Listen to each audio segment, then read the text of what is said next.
Bom, gente, de novo, estamos aqui no nosso podcast É da Nossa Conta. Hoje vocês não vão acreditar. Eu não estou acreditando, eu estou aqui feliz da minha vida, satisfeitíssimo por estar tendo a oportunidade de estar aqui no nosso podcast Nossa Conta, nesse momento tão especial da consciência cidadã participativa transformadora, nesse momento do nosso país, de ter o privilégio, né, de bater um papo, uma conversa com essa pessoa que eu admiro muito, respeito muito, aliás, de muitos anos que eu venho acompanhando o trabalho dela, é simplesmente a nossa Helena Calmon. Lançando um livro especial, esse livro aqui, Helena Calmon, no CNJ, um depoimento em primeira pessoa sobre os desafios de fiscalizar a justiça. Se isso daqui não for prova do que é consciência cidadã, eu não posso ter a oportunidade de mostrar para vocês o que é efetivamente transformação do nosso país através de ações e atitudes brilhantes, como a da nossa maravilhosa, querida, especial, Helena Calmon. Seja bem-vinda à nossa casa, à Associação Comercial da Bahia, Bicentenária Associação, que tem orgulho e vai ficar marcada na nossa história também, desse momento. Obrigado. O prazer é todo meu de estar aqui na minha terra, neste prédio maravilhoso, né, que representa um pedaço da história da Bahia e do Brasil, e na presença de um homem que larga os seus afazeres para cuidar de cidadania. E no momento que eu estou fazendo o lançamento na Bahia deste livro que eu escrevi, é muito importante que nós tenhamos esta sua fala, doutor Paulo, porque o que está aí escrito é exatamente o meu pensamento de que a Corregedoria do Conselho Nacional de Justiça não é absolutamente para fiscalizar juiz que está errado, é para ensinar ao juiz que ele faz parte de uma sociedade e que antes de ser juiz, ele é cidadão e tem de aceitar e fazer com que a cidadania seja exercida através dos instrumentos que o Estado dá a ele. De forma que foi esta a minha posição quando eu assumi a corregedoria, para nós progredirmos muito mais do que fiscalizar o juiz e ver o juiz que está errado e o juiz que está certo. Porque sempre se pensou nisso. E eu fui além. Ótimo, que maravilha. Então, eu estou louco, ansioso para ler o livro, tenho certeza que todos nós estamos. E o que eu acho que é mais admirável é que poucas pessoas, né, no nosso país têm coragem, né? É interessante. Ou confundem o que era efetivamente consciência cidadã, amadurecimento da nossa consciência cidadã, o que eu chamo de inteligência cidadã. Eu costumo dizer que a gente fala muito da inteligência intelectual, de conhecimento, inteligência emocional, mas ninguém trata tão importante que é o conhecimento da cidadania, conhecimento da educação, de saber o que está na nossa Constituição Federal Brasileira, quais são os direitos do indivíduo, né? Se fala muito de discursos de direitos humanos hoje, né? Discursos que são praticamente quase que hinos, músicas, mas as pessoas esquecem que a Constituição nossa, ela é cidadã, ela é solidária, sim, mas ela Isso. parte do direito do indivíduo, da liberdade dele, tudo que está garantido na nossa Constituição Federal.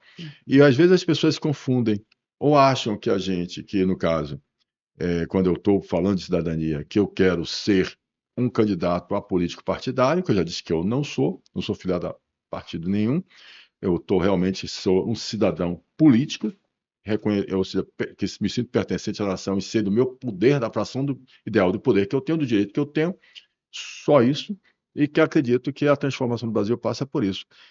E a senhora é, tem demonstrado e tem alertado e tem falado, e as pessoas às vezes, sempre como está no Brasil, polarizam. Uma fala que ela é puramente constitucional, puramente dentro do que está na nossa Constituição, que é para a gente progredir, crescer, melhorar a nossa Constituição e nossas leis, as pessoas entendem que também é ou partidária, ou é de um lado, ou é do outro, ou que a senhora está defendendo alguma coisa, atacando alguém, quando a senhora está falando exatamente de cidadania, de Constituição, de direito e exatamente do avanço que a sociedade tanto precisa. E exatamente dentro desse pensamento que eu coloquei, é que eu vejo que existe uma identidade. Isso. Exatamente no que a senhora faz no seu livro e no que a gente briga aqui, que a gente discute aqui, que a gente briga não, que a gente procura promover, que é exatamente a participação, né? A senhora pensa que a gente sofre, ou seja, nós teríamos um país melhor, se o povo brasileiro tivesse mais conhecimento dos seus direitos? Sem dúvida alguma. Ontem mesmo eu estava fazendo um podcast e eu abordei essa situação. Porque o Brasil, vamos verificar o que acontecia antes da Constituição de 88. A elite dominava a política e todas as políticas públicas que eram destinadas à população. E havia pouca participação popular. Praticamente se ignorava a cidadania. A cidadania era algo que era substantivo abstrato. A Constituição de 88 foi realmente importante, tanto que ela é chamada Carta da Cidadania, né? A Constituição Cidadã. Por quê? Porque ela abriu as suas portas. A Constituição Federal, ela é o esteio de todo o Estado. Então, ela abriu as portas para a cidadania. E, neste momento, nós tivemos condições de desenvolver, e o mundo todo estava desenvolvendo, exatamente direitos humanos, cidadania, e, além disso, nós tivemos a sorte de termos uma Constituição que o Constituinte abriu-se para essas modernidades e, mais ainda, a coincidência de nós estarmos com os meios de comunicação à nossa disposição para que nós pudéssemos divulgar isto. E é o que nós estávamos fazendo, e eu muito satisfeita, porque nós estávamos seguindo exatamente isso. E o Poder Judiciário, e esse é o que eu mais conheço, porque eu militei mais de 40 anos, né? Eu senti a diferença, porque o juiz. Quem era o juiz? O juiz era aquele que vestia toga, aquele homem circunspecto, com aquela capa preta, e que se afastava da sociedade. Mas o juiz não é isso. O juiz é aquele que leva a paz social. É aquele que faz com que o conflito existente na sociedade se desmanche pela decisão dele, pelas mãos dele. Então, este homem, ele tem de estar conhecendo a sociedade a que ele serve. O que é isso? Isso é cidadania. Ele precisa, antes de ser juiz, ele precisa ser cidadão. E foi exatamente com este espírito que eu me tornei juíza e, na justiça, eu sempre quis ser corregedora, porque eu entendia que, dentre todos os cargos existentes na justiça, a corregedoria era aquele cargo onde eu podia avançar nestas inovações, porque a estrutura do Poder Judiciário ainda ficou muito ligada ao passado. De forma que, em pleno século XX, e nós chegamos ao século XXI, com uma justiça bastante rígida e uma autoridade do judiciário afastada desta cidadania. Ora, no momento em que você se afasta, você vê o juiz como alguém que é superior a você e que não lhe entende, fica difícil até falar, né?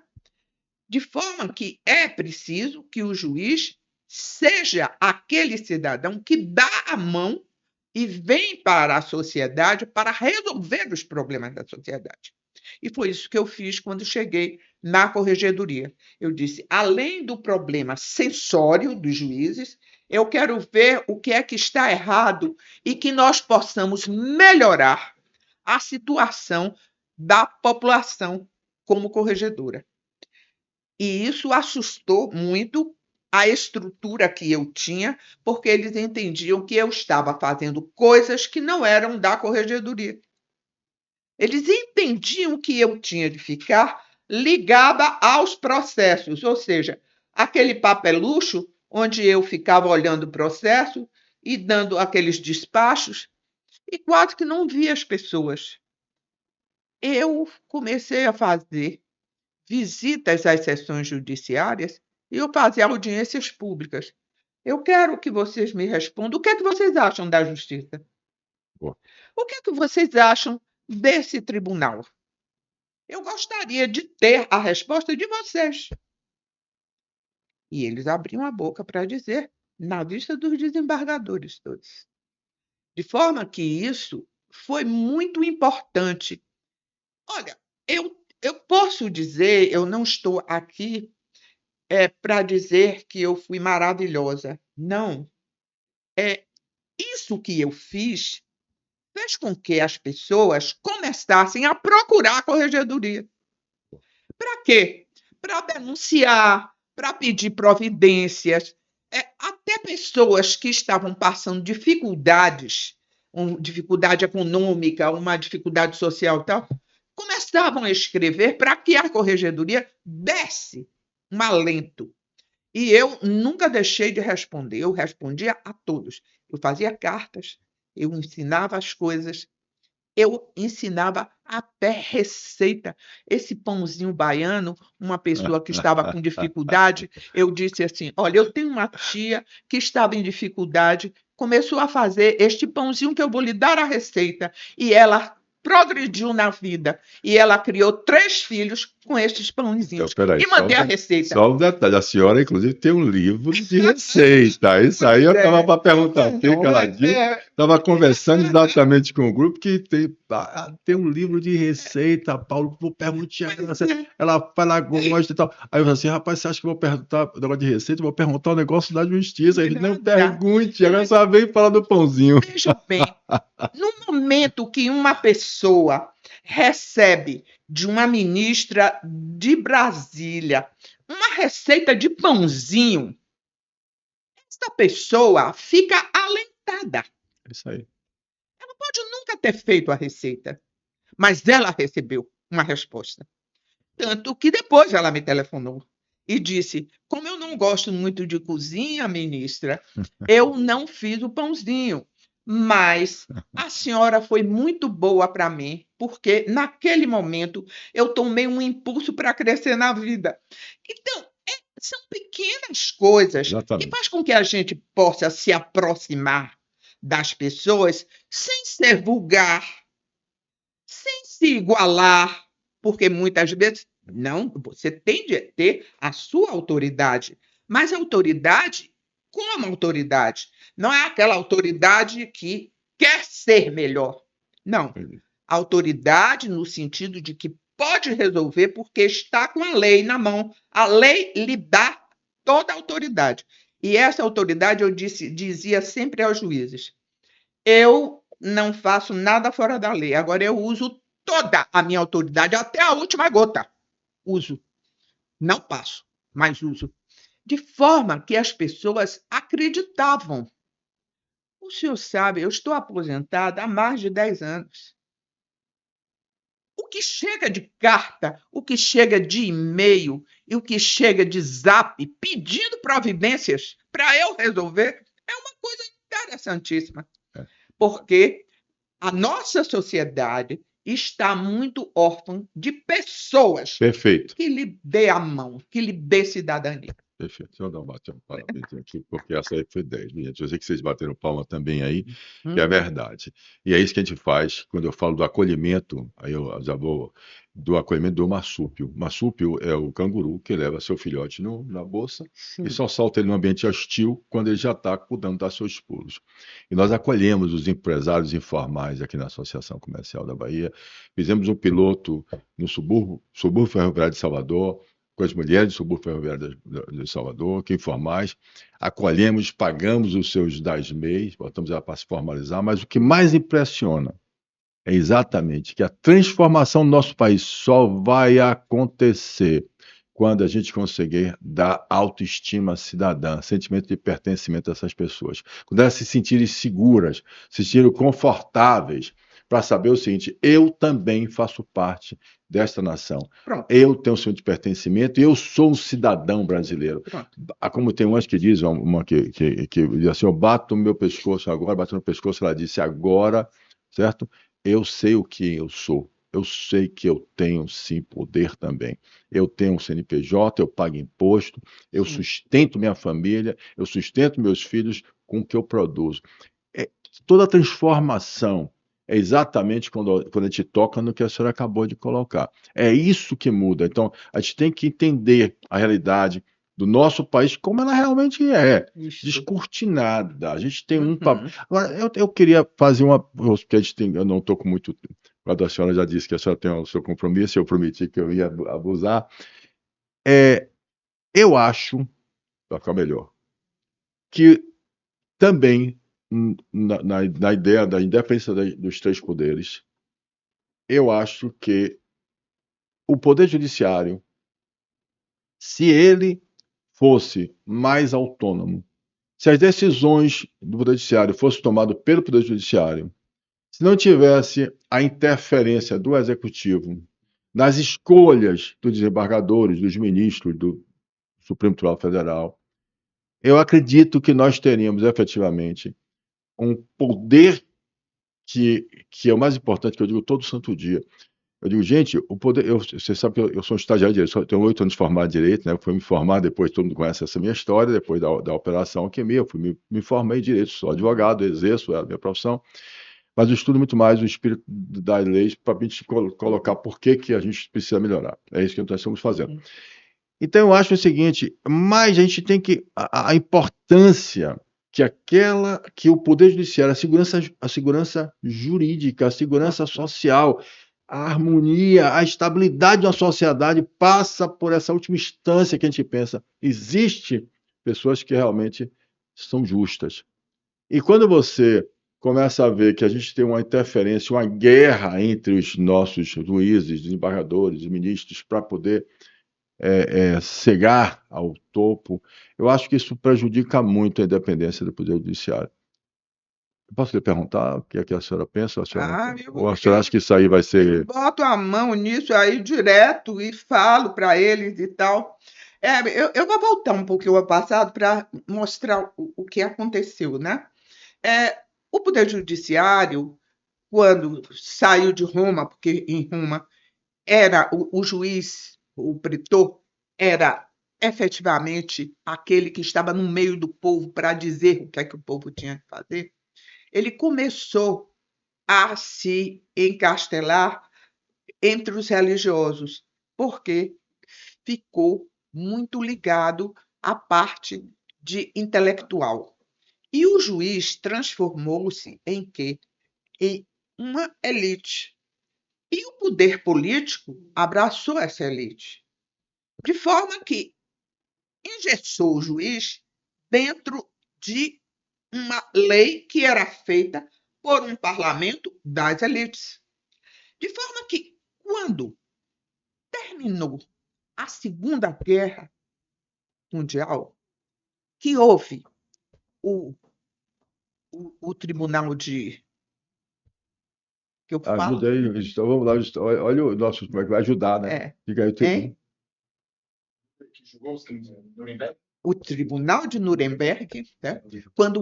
Quando terminou o Tribunal de Nuremberg, houve uma perplexidade, porque foram presos, inclusive, os juízes que julgaram no tribunal, os juízes que julgaram no governo alemão.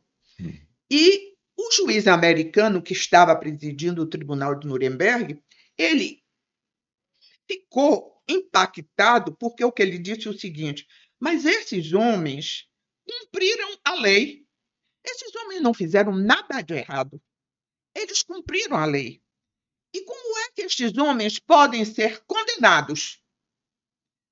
E a partir daí começou-se a pensar que o juiz não podia ser um servo da lei. Existiam coisas que qualquer cidadão tinha de entender que estava certo ou errado, porque feria os direitos humanos. Boa. E foi a partir daí que começou-se a dizer o seguinte: o juiz tem de ser independente para que não fique a serviço da lei que é feita por uma elite. De forma que a lei para ele é como se fosse alguns pontos que ele precisa tomar como diretiva, mas ele precisa olhar a realidade social para aplicar esta lei.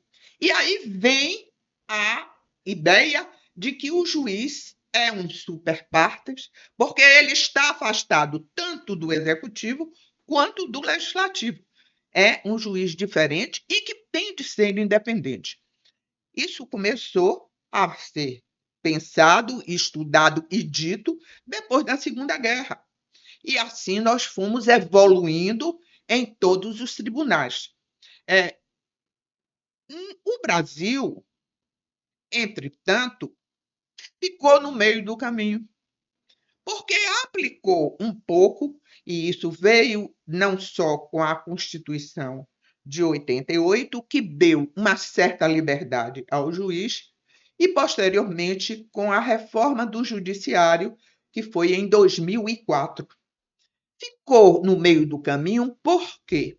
Porque deu liberdade econômica ao poder legislativo. Então, a verba sai do executivo, vai para o legislativo, sai do executivo e vai para o poder judiciário. O poder judiciário distribui a verba, gasta como ele quer e bem entende. Só que este passar verbas fica a serviço de quê? Do poder político. E é a partir daí que o juiz começa a ter grandes problemas. De forma que esta liberdade do juiz é uma liberdade relativa. Hoje, por exemplo, nós temos juízes valorosos, juízes muito bons, mas juízes que dependem daquele seu emprego para se sustentar e sustentar a família. E ele sabe que ele não pode ir além dos indicativos políticos, porque ele estará ameaçado se ele passar daquele ponto. De forma que nós podemos dizer que temos uma justiça justa, uma justiça que efetivamente seja imparcial? Não, não temos essa justiça imparcial. E como a magistratura ela é dividida em degraus, onde eu vou subindo a partir das promoções, e estas promoções sempre são feitas pelos seus pares, assim como existem, são três carreiras muito parecidas: militares, os eclesiásticos e a magistratura, onde eles próprios fazem as escolhas de quem deve ser o melhor, pior, que deve assumir os cargos de direção, etc. Ora, nós não podemos exigir que as pessoas sejam heróis. Então, o que é que existe dentro do poder judiciário e que causa tanta política?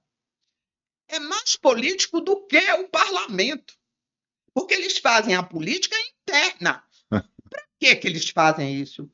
para uma questão de sobrevivência. Um juiz, para ser um desembargador, ele passa pelo crivo de quem? Dos seus pares, dos desembargadores. E para isso ele tem de fazer favores. Porque se ele não fizer, dificilmente ele chega a desembargador. Para ser um ministro, é uma coisa, porque efetivamente você tem de fazer política. De forma que a independência do juiz é absolutamente ligada à política e não essa ideia de que o juiz é aquele ser que deverá atender às chamadas da cidadania e das necessidades da sociedade. Então, é importantíssimo, importantíssimo. Eu achei espetacular, porque a senhora explica as coisas como elas são, né? A gente não fica com rodeio, preocupado, dizer, eu falo, não, é assim que acontece, porque a gente percebe e vê. Mas nós temos um problema seríssimo, né? Como eu vou voltar, eu vou fazer o link com a questão que eu digo, é que efetivamente é verdade que a maioria dos brasileiros, né? Mesmo tendo um título na mão, mesmo sendo obrigado, sem ter feito um curso sequer, né, para receber um diploma de cidadão brasileiro, que não fez curso nenhum. Você fazer um curso para você operar uma vista, operar um coração, engessar um braço, ou fazer uma ponte, você tem que fazer um curso. Aí você vira e recebe um diploma. Você recebe um diploma de cidadania, certo? Onde você recebe o diploma de cidadania, você vira cidadão brasileiro. E ainda por cima, lhe obrigam a exercer. Então, nem como nos Estados Unidos, o cara não vai votar se ele não quiser, não souber aqui, não. Você tem que votar. Então, veja bem, e aí tem todo o poder emana do povo, que será exercido diretamente ou através do seu representante legal. Os representantes legais, eles sim tomaram o poder, né? E por quê? Porque nós temos uma população, na sua maioria, como eu falo, a democracia não se autossustenta, ela precisa de um coletivo, de a soma dos cidadãos com um pouco de inteligência cidadã, primário cidadão, ou um ginasial de cidadania, para que ele possa, pelo menos, saber interpretar, né? Ou seja, uma fala, fazer uma análise e fazer uma escolha, né? Então, e a gente não tem isso. Então, eu acredito o seguinte: nós temos um problema seríssimo. Eu fui para o judiciário, né? A senhora colocou com perfeição, exatamente uma explicação clara, acho que as pessoas conseguem entender exatamente o que, e de uma forma até muito educada, né? Mais do que eu costumo dizer, eu costumo falar efetivamente que no momento que você tem um presidente, um governador escolhendo quem vai ser dos três, quem vai ser o desembargador que ele vai escolher, mais político do que isso, partidário do que isso não existe.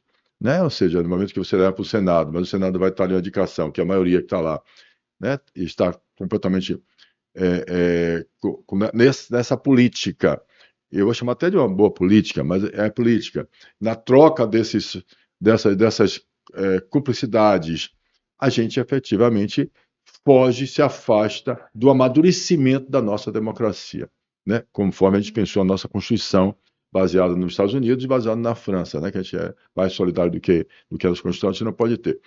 Então, o que essa reforma que eu costumo colocar, né? A reforma que a gente precisa passar pela nossa Constituição, essa reforma, na minha concepção, que já se ajudaria muito, que se fosse do Judiciário, né? Essas mudanças, que vai precisar do Legislativo. Essa nossa hoje clara conflito que nós estamos vivendo hoje de obrigar o nosso judiciário a decidir no lugar do nosso Congresso Nacional, dos nossos deputados, dos nossos senadores, que é um absurdo que está acontecendo. Ele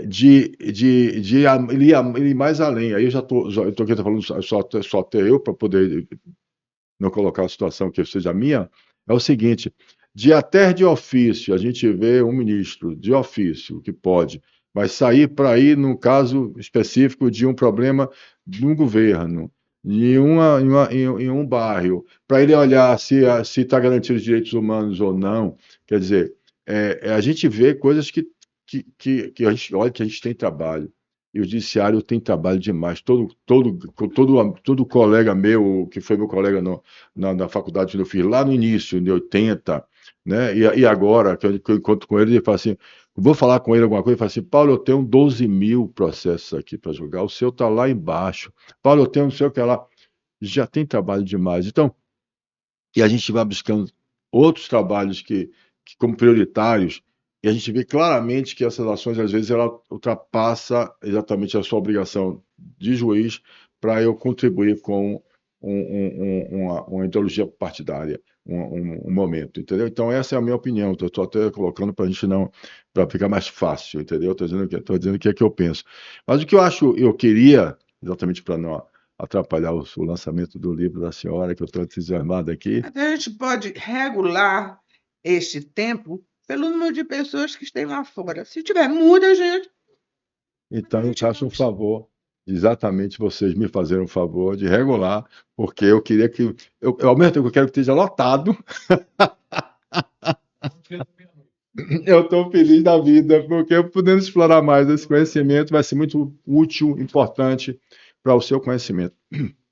Então, a conversa mais séria vai efetivamente trazer o que é consciência cidadã participativa transformadora, o que é que eu chamo efetivamente de amadurecimento da nossa inteligência cidadã, o que é fazer transformar, o que nos falta para transformar. É por isso que eu estou entusiasmado, por isso que eu estou muito feliz, e por isso que eu queria, dentro do respeito às pessoas que realmente vieram para cá para assistir, ver e receber e poder participar desse livro maravilhoso, é mais uma história do Brasil, né, que eu tenho o privilégio de receber uma autógrafo aqui, vai ficar lá na minha estande, maravilhosa. Vamos lá. O que é que eu estou querendo colocar? O seguinte, o que eu estou dizendo que é, qual é como é que a gente poderia, qual é a opinião, e como eu saindo não só do judiciário, né, a senhora como cidadã brasileira, vivenciando essa questão hoje terrível da polarização e dos exageros que eu acho em relação a gente defender algumas questões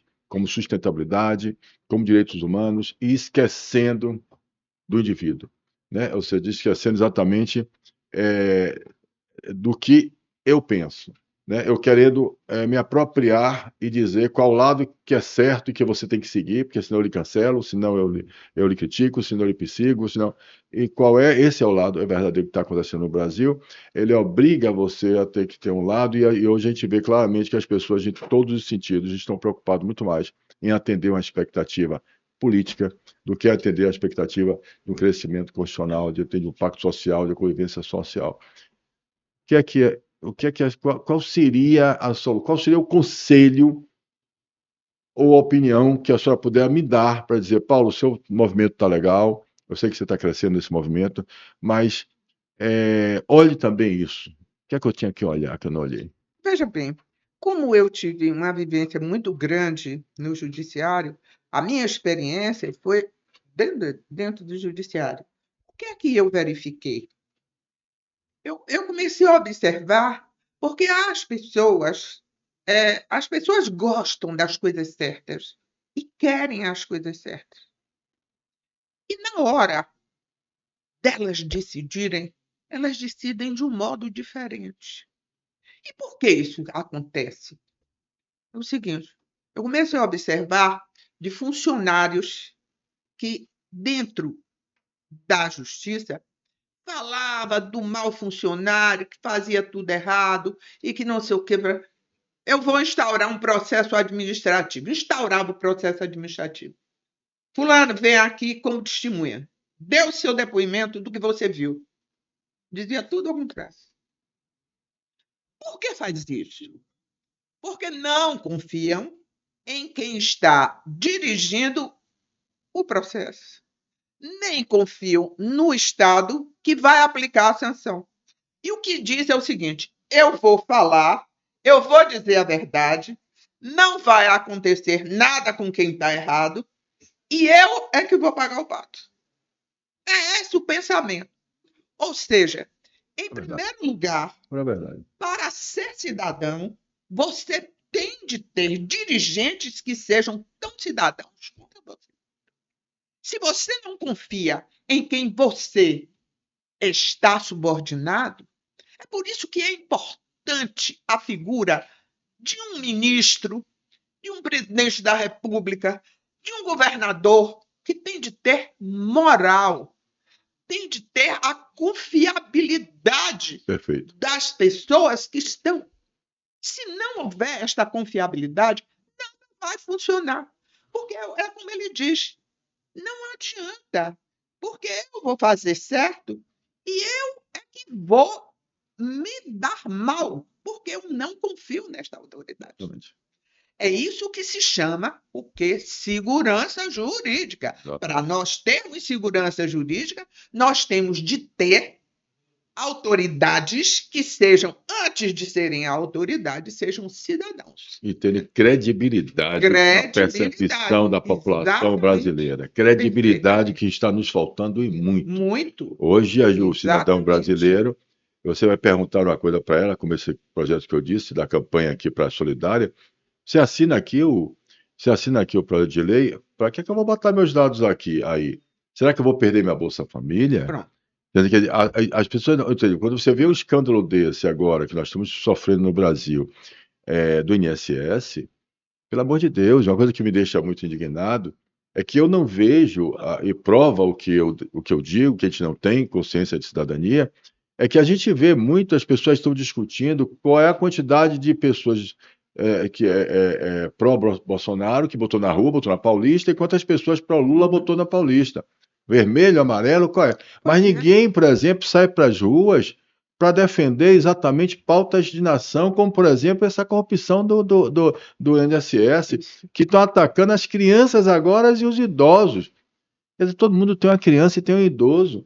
A gente perdeu, a gente está tão perdido, tão afastado de credibilidade, de Exatamente. crença, que a nossa ética, a nossa moral, a nossa honra, e quando eu falo ética, moral e honra, eu estou falando da atualidade, eu não estou falando lá de Roma, não, nem da nossa moral, defender minha família, eu estou falando do nosso atitude hoje, que vai repercutir na comunidade amanhã, no coletivo amanhã. Exatamente. O senhor não pode imaginar como eu fiquei feliz quando chegou a Lava Jato, e não só a Lava Jato, uma sequência de legislações muito importantes para nós começarmos a cumprir o rito da cidadania. E nós estabelecemos, inclusive, a lei maior que veio para formalizar a improbidade administrativa, etc., é um dos institutos que foi o compliance. O que é o compliance? O compliance é exatamente isso. A sociedade que funciona dentro de um esquema onde todos fazem parte daquela empresa e têm a responsabilidade pela empresa. Daí porque, dentro do compliance, você tem na empresa um órgão para receber informações, que são as ouvidorias. E a partir dessas denúncias, desses relatos, começarem a verificar o que está certo, o que está errado, para fazer a correção. A ouvidoria é de importância fundamental. Como o compliance foi um grande instrumento. Agora, ele, para funcionar, ele precisa ter a direção de quem está acima deste compliance, que é a administração. Para, a partir daí, aquele que denuncia, aquele que mostra o que está errado e o que está certo, ele ter a possibilidade de dizer o seguinte: eu denunciei e as coisas foram corrigidas, porque a minha empresa tem credibilidade. Acredita em mim, então eu vou fazer. Né? Só para colocar, isso é espetacular, mas eu estou querendo trazer uma coisa que eu trago no meu livro também, que é o seguinte: quando eu mostro isso aqui para qualquer pessoa, as pessoas olham e dizem logo que aqui são as 17 ODS, o Pacto Global Hum. da ONU. Não é isso? Uhum. Só que eu trago de propósito, faço de propósito, eu gosto do seguinte: são os objetivos da nossa Constituição Federal Brasileira. Uhum. Todas as 17 ODS já estão previstas aqui, ó, na nossa Constituição Federal Brasileira desde 1988, há 37 anos. Pronto. Mas as pessoas só vão entender o seu direito, que aqui é diferente, não é conduta, não é norma de conduta. Aqui está no nosso pacto social, nossa Constituição Federal. Eu boto de propósito, artigo por artigo, debaixo, datamente, das 17 ODS, com os artigos colocando que está na Constituição Federal. Só que o que acontece, interessante, quando a gente pega e recebe da ONU Pacto Global, as 17 ODS, e vão para empurrar para que a gente possa, todas as empresas começam a trabalhar isso, os recursos humanos, etc. Tal. Todas elas estão previstas na nossa Constituição Federal.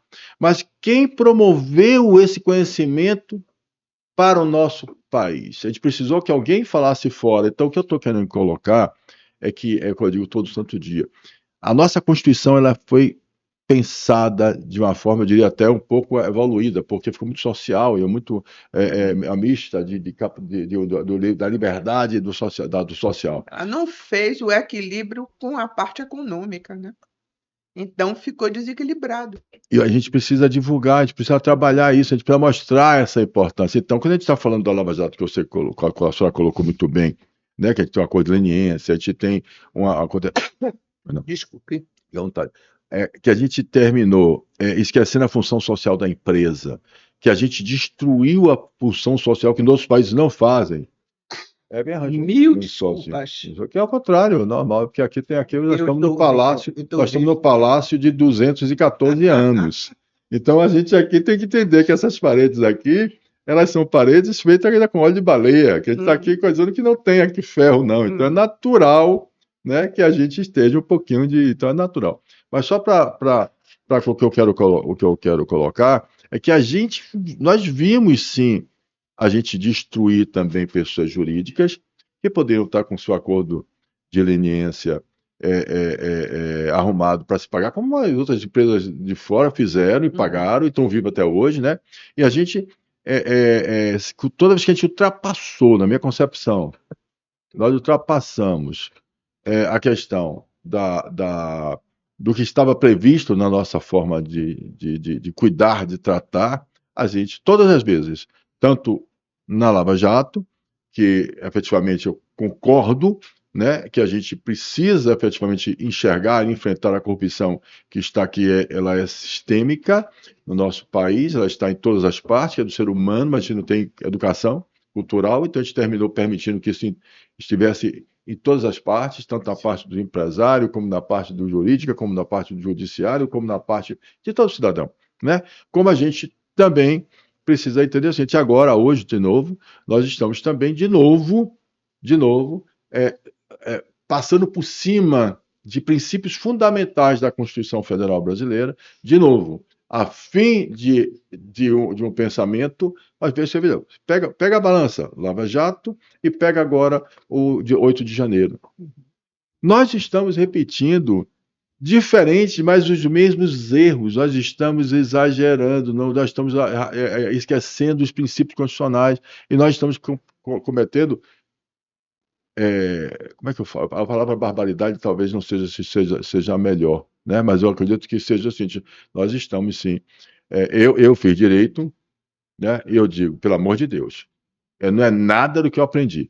Né? Eu falei assim, eu tenho 8 anos de gente formado, então eu canso de dizer com meus professores, gente, pelo amor de Deus, tem uma coisa errada. Né? Ou seja, um inquérito policial, por exemplo, que demore 10 anos, um inquérito policial o julgador, o acusador, tudo é uma pessoa. Então, existe um absurdo que está acontecendo, e nós estamos exatamente nos afastando. E isso é perigosíssimo, isso gera a falta de credibilidade, isso leva a que a gente fique, nós, cidadão brasileiro, certo? Passamos a não acreditar, e não acreditando, existe um risco enorme, que é o meu medo, de você estar vendo aí as facções criminosas tomando, não só, facções criminosas não estão só nos bairros das comunidades, não está só fazendo barreiras e com fuzil, não. Elas estão em todos os lugares, desenvolvendo, e a gente está hoje sem saber, efetivamente, ainda tem defesa, a gente não sabe o que é que o cidadão, ainda bem que a pesquisa que mostrou, foram 77% das pessoas aprovando a ação do Estado, ou seja, para mim, porque para mim, eu acho que soberania é eu tomar Muito conta claro. do meu território que está tomado por Mas, doutor, 87, né? Obrigado. 87% das pessoas de dentro das comunidades aprovaram a ação da doutor polícia. Paulo, quem toma conta da Constituição, que é o Supremo Tribunal Federal, não sabem interpretar esses princípios que o senhor mostrou aí, porque segunda-feira é de uma forma, na sexta-feira já é de outra. Quanto mais nós, puros mortais, Exatamente. não é? Mas ótimo. Gente, nós estamos aqui, eu estou realmente. Agora é é, preciso. Então, eu gostaria que a senhora ficasse muito à vontade e, antes de eu dizer o prazer que eu estou aqui, de falar alguma coisa para essas pessoas que acreditam na cidadania, que assistem ao nosso podcast, que compartilham. Eu acho que agora a gente vai conseguir dar um impulso de cidadania a esse movimento fantástico. Por favor, fique à vontade. É. Olha, foi um prazer muito grande falar sobre uma coisa que eu falo sempre. Eu falo sempre dentro do que eu conheço mais, mas é pura cidadania que eu venho pregando dentro do Poder Judiciário. Eu só quero terminar contando um casinho Pois aqui, não, isso é né? ótimo. Porque esse caso, para mim, ficou muito emblemático. Eu recebi, quando era corregedora, no meu gabinete, o presidente de um tribunal, de um estado. E ele chegou e disse o seguinte: ministra, eu vim aqui entregar a chave do tribunal à senhora, porque eu não quero ser presidente. Eu fui eleito, mas eu não quero ser presidente, porque se eu for fazer o que os meus colegas querem, eu vou ser preso, porque querem que eu faça uma porção de coisas erradas. E eu respondi para ele: e por que o senhor não contraria seus colegas? Ele me respondeu: porque eu inviabilizaria a minha administração. Porque tudo o que existe dentro do tribunal é feito colhendo-se votos. E eles não votariam mais em mim, em nada dos meus projetos. Eu disse: quer fazer uma parceria comigo? Ele ficou assim: quero. Eu disse: então vamos fazer uma parceria. O senhor vai voltar para o seu tribunal com a chave e dizer para seus colegas o seguinte: eu fui lá e ela é terrível. Não aceitou nada do que eu disse. E disse que vem aqui fazer uma inspeção. E o senhor vai me orientar em todas as coisas erradas que o senhor quer que eu vá lá verificar. E eu vou fazer a correção e o senhor vai dizer: olha que mulher terrível, porque ela que está fazendo isso. Eu encontrei, por exemplo, desembargador aposentado há mais de 10 anos recebendo adicional de férias. Eu encontrei, dentro do tribunal, um monte de parentes quando existia a lei contra o nepotismo. E ainda o nepotismo cruzado. Eu encontrei dentro dos tribunais desembargador que explorava o estacionamento do tribunal. E com esta parceria que este juiz, esse desembargador fez comigo, nós fizemos coisas maravilhosas dentro do tribunal, correndo depressa, porque ele só tinha 2 anos, eu só tinha 2 anos para fazer essa parceria, né? Porque, não, parceria não pode fazer. Como é que um corregedor vai fazer parceria com um desembargador contra os outros desembargadores? É a parceria do bem. A gente faz, sim. E eu fiz. De forma que é dessa forma que a gente vai fincando as coisas. Aí me perguntam, mas você é diferente? Eu digo sempre o seguinte: quando eu cheguei na corregedoria, eu tinha mais de 65 anos. Eu não podia ser mais eleita ministra do Supremo. Então, eu sempre disse: se eu tivesse a expectativa de ser uma ministra do Supremo, será que eu seria tão independente? Porque o grande problema é que sempre se está galgando um poder a mais. Maravilha. E aí começa-se a fazer as coisas para que possa ser promovido. Então, graças a Deus, quando eu cheguei lá, eu já tinha chegado para o último degrau da minha carreira. Eu não podia fazer mais nada, a não ser dizerem que eu era feia e que eu era louca, porque incompetente eles não conseguiram dizer. De forma que eu não me incomodei com isso. Maravilha. Eu quero encerrar contando este casinho para dizer o seguinte: nós temos de pensar menos na gente e pensar mais na coletividade. E isso não é porque é um bom moço, não. Porque quando a gente pensa na coletividade, nós estamos pensando em nós, Boa. em nossos filhos, em nossos netos. Boa. Muito obrigada. Pau na máquina, eu tenho só que assinar embaixo e dizer que felicidade, viu?